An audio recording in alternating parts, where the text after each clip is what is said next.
Our main story tonight concerns politics and religion, the two top answers to the Family Feud question, name a reason why you don't talk to your dad anymore. Number one, politics. Number two, religion. Number three, we talk, but do we really talk, you know? I know that, to put it mildly, there has been a lot going on recently, so it's understandable if you missed it, but last week, a major case concerning politics and religion was argued before the Supreme Court. The Supreme Court just heard arguments in a potentially landmark case that could open the door to publicly funded religious charter schools. At the center, St. Isidore of Seville, a proposed Catholic virtual charter school in Oklahoma planned and operated by the local archdiocese. The school wants to teach Catholic doctrine while receiving state money, something never before allowed in the charter system. Yeah, an online school, St. Isidore, is fighting for the right to operate as the first religious charter school in the country, which is striking for a number of reasons, not least that this is how I'm learning that St. Isidore is often referred to as the patron saint of the internet. It just feels wrong. I thought patron saints only represented timeless things like the arts or orphans, not the medium that is now mostly AI slop videos of countries as presidents' twins. I don't know exactly what saints should be watching over, but that feels like a real waste of their time. The school refers to itself as a ministry of the Catholic Church, and many worry that if it's allowed to directly receive public funding, it'll be yet another step on the slippery slope of breaking down the Establishment Clause, separating church and state. Now, the Supreme Court isn't likely to rule on this until next month, but I actually want to talk less about this school in particular and more about the key group behind this case, the Alliance Defending Freedom, or ADF. Even if you don't recognise their name, you'll definitely be aware of their work, because ADF bills itself as the world's largest legal organisation advancing every person's God-given right to live and speak the truth. And in this promotional video celebrating their 25th anniversary, they lean in hard on the idea that they are defenders of rights and freedom. For 25 years, we've pursued this calling, a commission to stand, to defend, to persevere, to be a voice for faith, for freedom. Former Atlanta Fire Chief Kelvin Cochran wins a victory for his The U.S. Supreme Court today in one of the most closely watched cases of the term, sided with a Colorado-based... Jack, this has been a long road for you. Started back in 2012. Yesterday, you... Religious freedom is a pre-political right that rests securely in our dignity as human beings. It belongs to all of us. OK. Although, I do have a bit of an issue with the sentence, religious freedom is a pre-political right that rests securely in our dignity as human beings, because I've listened to that upwards of 50 times, and I still have no idea what the fuck she's talking about there. It's the legal equivalent of the actual headline, Disney to merge Hulu Live TV with Fubo, settling Venu lawsuit. All the words feel like they're in the correct places, but now I can't even understand the ones that I thought I knew.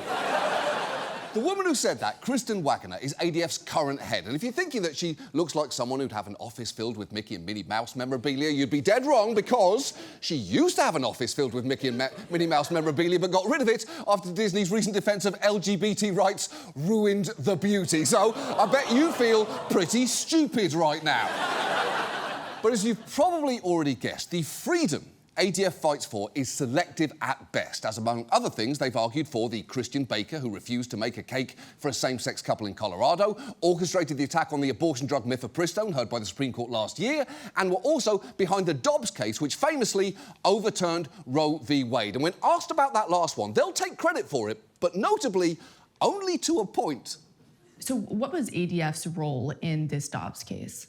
So we worked very closely with Mississippi from the very beginning, including we had a hand in crafting the legislation of the 15-week bill, coordinating, advising them during the pendency of the litigation, and then at the Supreme Court, we have been, alongside them all the way, offering just as much help as we possibly can. Would you consider yourselves co-counsel in this case? So Denise has already said as much as she can possibly say about our involvement, so Okay. we really can't address any more questions. Okay, but just to clarify, did you all write the arguments at the center of this case? So again, we really can't address anything having to do with our involvement past what Denise has already addressed. Okay. Sorry about that. Okay.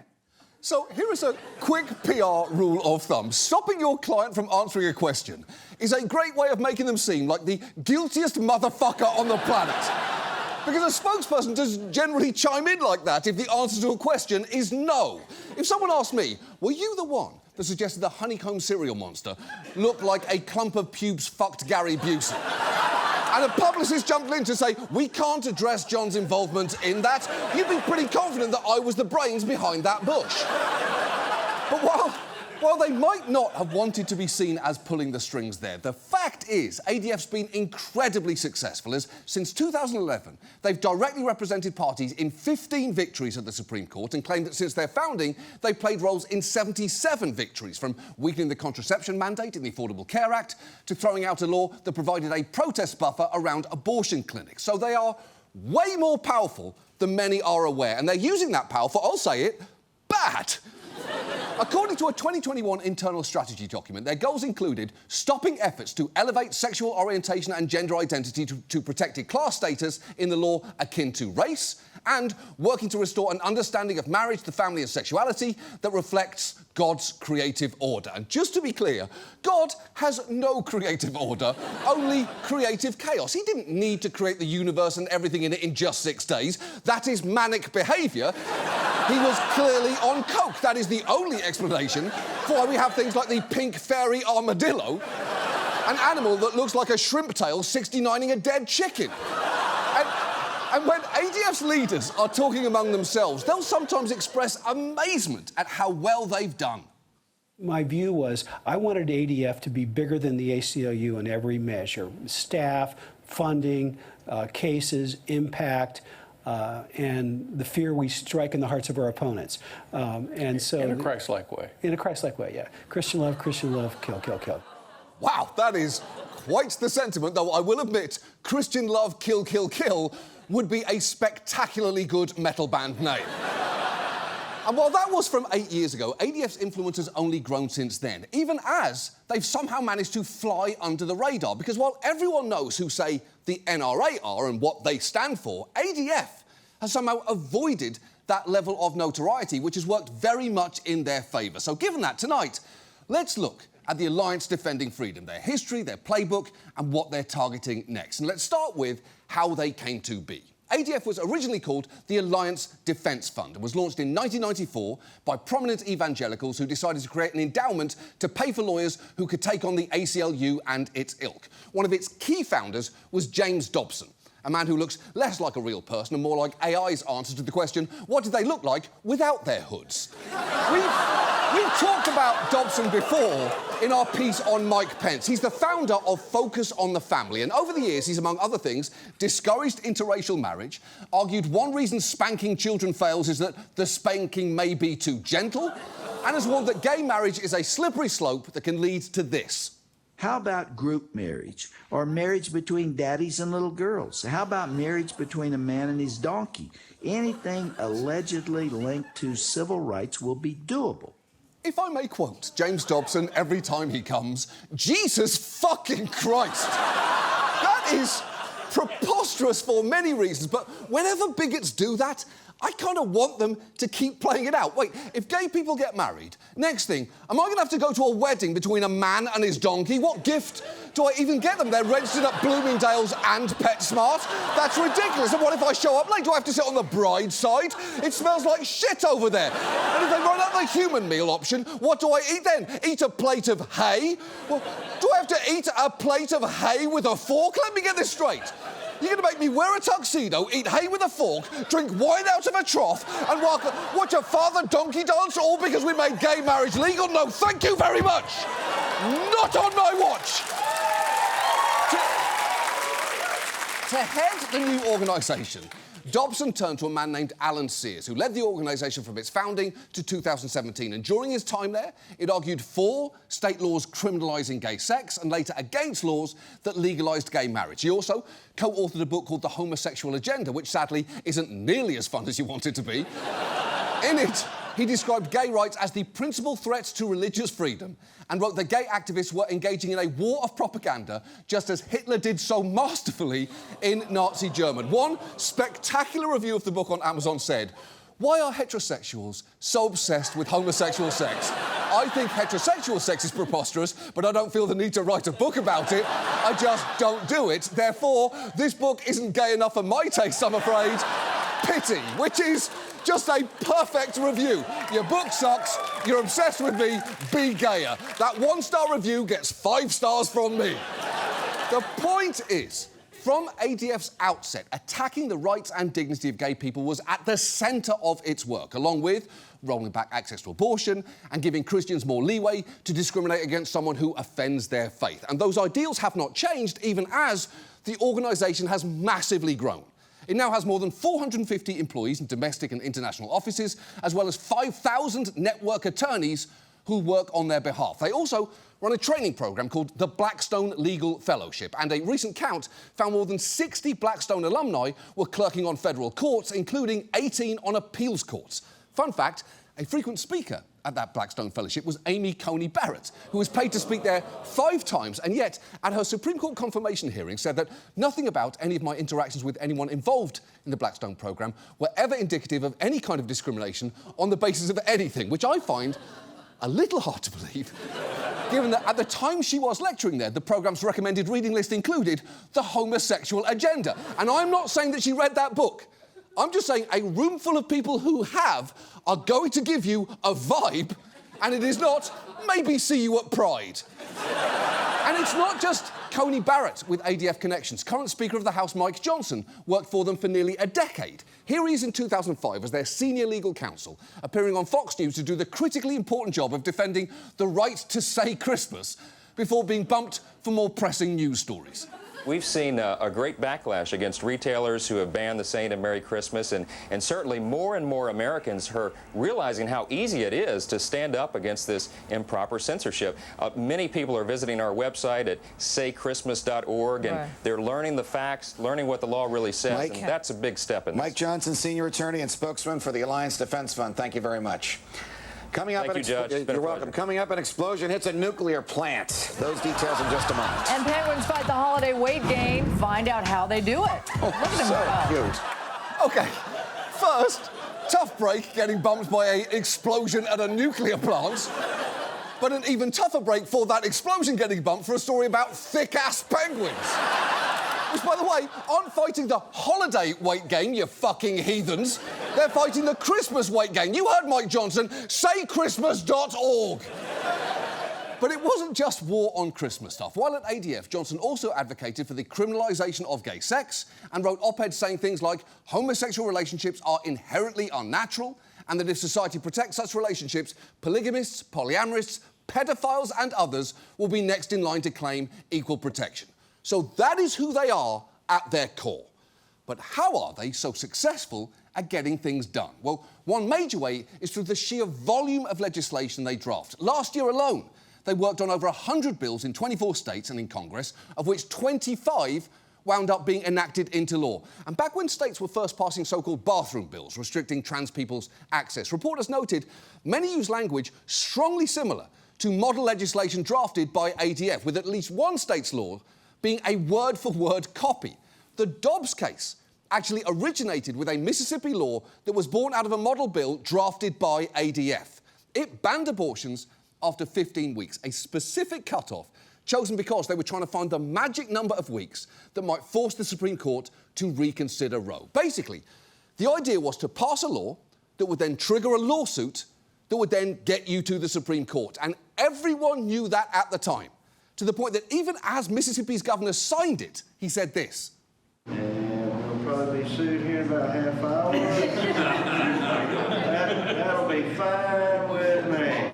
OK, first, everyone in that video looks like they've made someone's shift at the Cheesecake Factory a living hell. But second, of course he is fine with being sued. That's one of the things Governor Phil Bryant's most comfortable with, alongside reportedly helping Brett Favre secure welfare funding for a new volleyball stadium at the university where Favre's daughter plays. Now, Bryant will tell you that is a complete misrepresentation of what happened. In fact, he cares so much that this be corrected that he sued Mississippi Today and Sports Illustrated for writing about it, and he definitely won't like that I just repeated it here, to which I would say we'll probably be sued here in half an hour, and that'll be fine with me. But the larger point is, ADF had a strategy from start to finish for Dobbs, and it worked. And the final key component of the group's success is selling their desired outcome to the general public, which often involves foregrounding sympathetic individuals whose liberty they present as being violated. ADF goes out of its way to craft wholesome-sounding stories that present their side as the victims. Here's Kristen Waggoner spelling it out. We need to win back culture. And I would say we need you to engage, to tell the stories in a winsome way. Accurate, but winsome. Be a storyteller and tell the narrative, because we win when the truth gets out. Right, it wants its stories to be told in a winsome way, which means portraying themselves as advocates for upstanding Americans whose individual liberties have been trampled on, not, ideally, a bunch of lawyers in a conference room saying, Christian love, kill, kill, kill. But hearing we win when the truth gets out is a little hard to take, given ADF's relationship to the truth can be shaky at best. For instance, a few years back, they pushed for a ban on trans athletes in youth sports in Arizona. A key part of that push was this testimony from a teenage girl named Grace about what had happened to her team at her state softball tournament. We stepped onto the field motivated to go in and play our hardest and to display how hard we'd trained. But that spirit of determination was quickly dampened with one of confusion and doubt when we discovered that our opponents were fielding a biological male who identified as a female. Our entire team's focus and motivation was affected as we grappled with the impact of this new player. Sure enough, our opposing team won. The boy gave them an edge, both physically and mentally, that we couldn't match. I had heard stories like this happening to other girls in other states, but I never expected it would happen at my school. Well, I've got great news for you. It didn't. It didn't happen at your school at all, because it turned out there was no trans girl on the opposing team. That team's coach even told us they only thought she was trans because she had short hair and was good. And while Grace's team did lose, they also lost 16-6, an ass-whooping so bad no one player could be responsible for it. And on top of all that, Grace isn't just any old high schooler. It turns out she's actually the daughter of Kristen Waggoner. She's basically the ultimate transphobic Nepo baby, or, to put it more winsomely, transphobic person of nepotistic descent. But it's not just anecdotes. When pushing anti-trans bills, ADF's loudly cited eye-catching studies and research. When one Georgia county was debating whether to allow trans students to use the bathroom of their choice, an ADF member addressed the Board of Education there and told them that science showed for the vast majority of trans kids, it was actually just a phase. The American College of Pediatricians just put out an article stating that if children will get through through puberty, 98% of boys will return to their biological sex. 98%, when they make it through puberty, will go back to their biological sex, and this gender confusion will be cured. Wow, that is a shocking statistic, almost as shocking as hearing that 79% of sea turtles have insomnia. 45% of Americans feel sexual pleasure when their belly button is touched, and 98% of celebrities who go through the Jennifer Hudson Spirit Tunnel reports loving their experience. It turns out it's easy to be shocking when you're spewing total bullshit. Because while the American College of Pediatricians sounds like a prestigious organisation, that's because their name sounds like the American Academy of Pediatrics. That is the group that makes recommendations for policy based on the vast experience of its 67,000 members.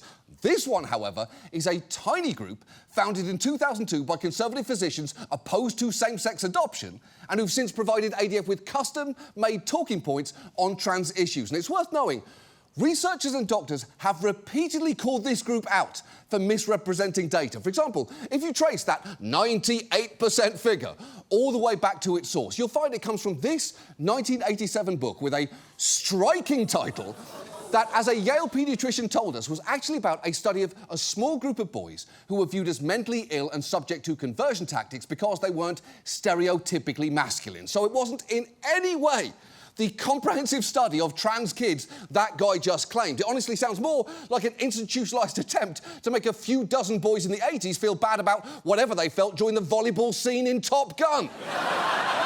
But maybe the best way to see ADF's game plan is to look at their attempts to weaken laws banning discrimination against gay and trans people. They've taken multiple runs at this in the Supreme Court. Their first attempt came a decade ago in the Masterpiece Cake Shop case. You may remember it. It concerned Jack Phillips, who refused to create a wedding cake for a gay couple. His refusal violated Colorado's anti-discrimination law, and he did media appearance after media appearance, usually with Waggoner right by his side, telling the story of how this was really fundamentally a matter of cake principles.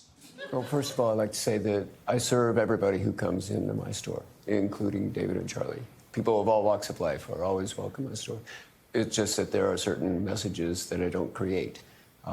Like, I don't produce cakes for Halloween. I don't do cakes for that will promote sexual things or anti-American things, things that would disparage other people, including members customers that identify as LGBT. So people who want to, has anybody asked you for a cake that would disparage LGBT? Yes, they have.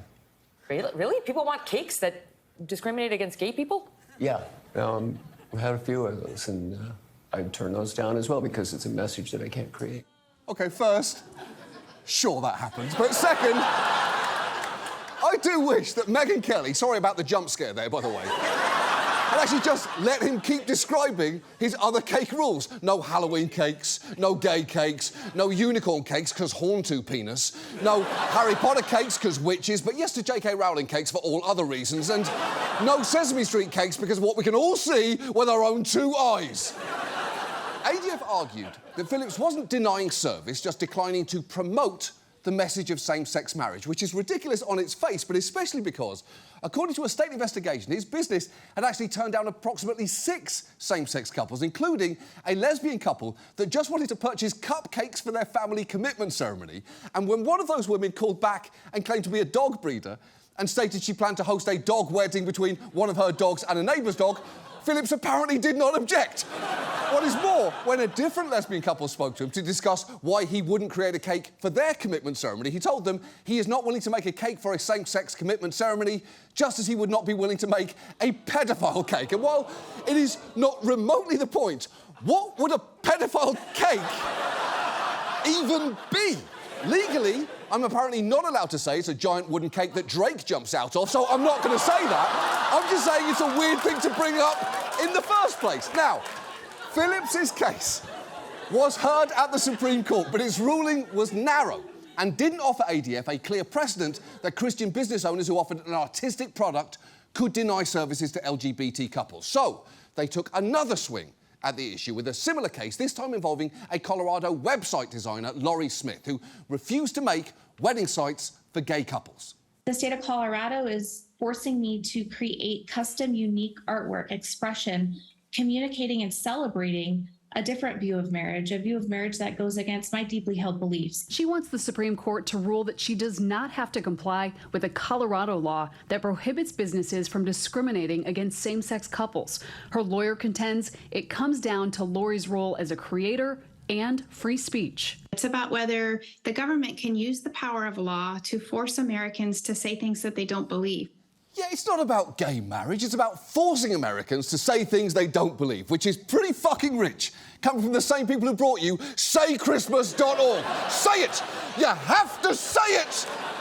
Smith's was just one of several cases ADF brought all over the country, possibly trying to trigger a so-called circuit split, where you bring cases in multiple districts hoping to get divergent rulings, which then increases the chances of the Supreme Court stepping in.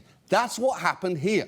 ADF filed cases involving a photographer from Kentucky, videographers from Minnesota, and a pair of Arizona artists who created stationery. And Laurie Smith's case ultimately wound up in the Supreme Court, which is when reporters started noticing some weird things about it, like the fact that it was built on a hypothetical. As ADF's legal filing stated, Smith was not at that time in the wedding industry, but just wanted to make sure that if she entered it, she'd be able to legally turn down same-sex couples. In fact, at the time the suit was filed, she'd had no requests from same-sex couples to design a site. She did later claim she'd received an inquiry which oddly arrived the day after her suit was originally filed.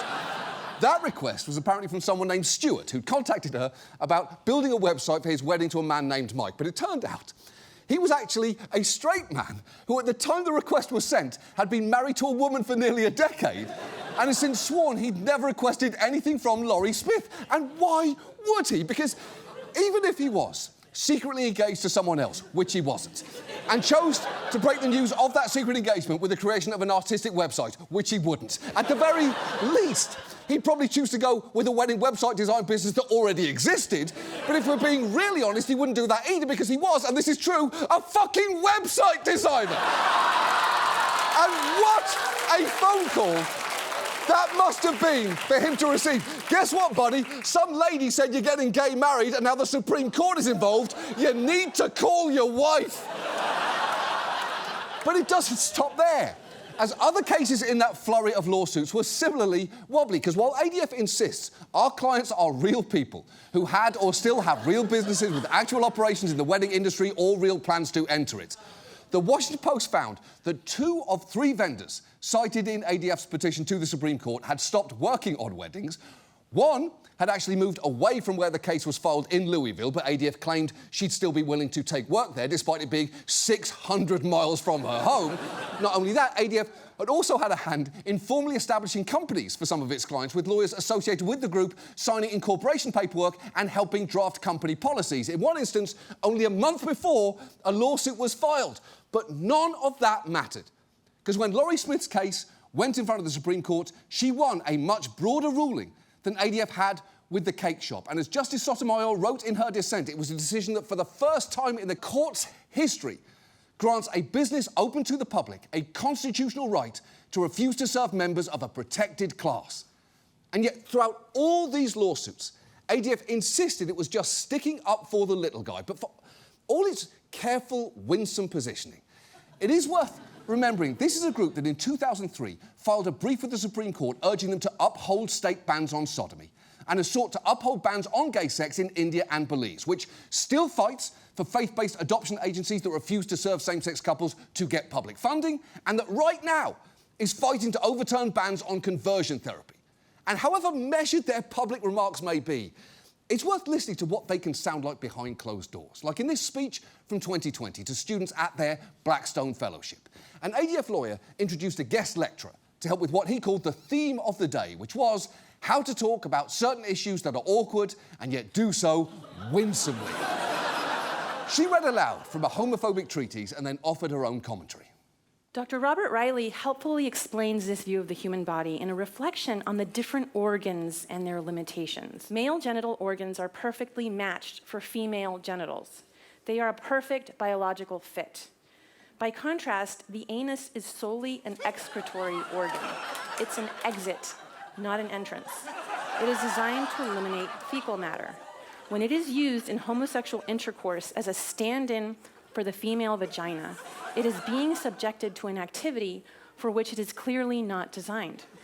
And one of the indications of this is the physical harm that it brings. End of quote.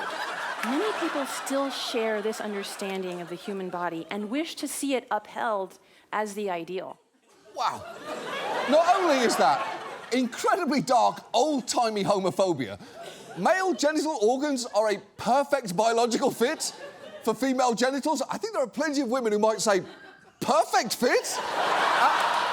I don't want to be mean, but there is literally room for improvement. The point is, despite what it says, each case ADF brings is in service of their larger worldview, one where abortion and the rights of gays and trans people are a thing of the past, and they're going to keep chipping away at those rights, all while cheerily telling you that they're doing so in the service of freedom. Even that charter school case the Supreme Court is about to rule on, the one nominally about charter school funding, may well have a larger endgame. Because while that school insists it will not deny admission to any students on the basis of sexual orientation, gender identity, or gender expression, it also has policies like, on all matters, the school will interact with students, faculty, and staff according to their biological sex. And allowing taxpayer funds to go directly to a school with policies like that feels like we're moving another step closer to ADF's ultimate goal of eliminating LGBTQ American status as protected class citizens. So, what can we do? Well, unfortunately, given the current state of the courts, a lot of this is out of our hands right now, but I do think, at the very least, there's value in everyone knowing exactly what we are dealing with here. Because at least with the NRA, you understand what its endgame is, as they will happily tell you right to your face. It's for a gun to be elected to Congress. That is what they want. ADF, though, is something different. It's worked extremely hard to put a misleadingly friendly face on what is an utterly hateful ideology. And it benefits immensely from people not knowing just how poisonous and disingenuous it is. But for the record, this is a group that will talk winsomely about personal liberty, all while fear-mongering about softball players that don't exist, shitty studies that don't apply, and pedophile cakes that no one will ever order. And it might actually be important for everyone to know that at the end of the day, ADF at its core is really a lot like the pews at an imaginary donkey wedding, which is to say, absolutely full of shit.